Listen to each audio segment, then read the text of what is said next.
Hi అందరికి, veg Manchuria చేసుకుందామా వేడి వేడిగా.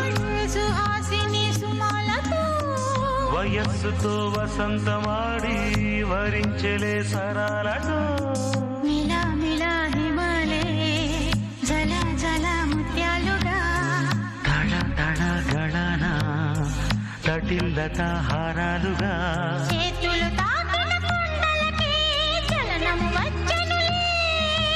ముందుకు సాగిన ముచ్చటలో మూవను పలికెనులే. ఒక స్వర్గం తల వంచి ఇలా చేరే క్షణాలలో అందాలలో అహో మహోదయం భూలోకమే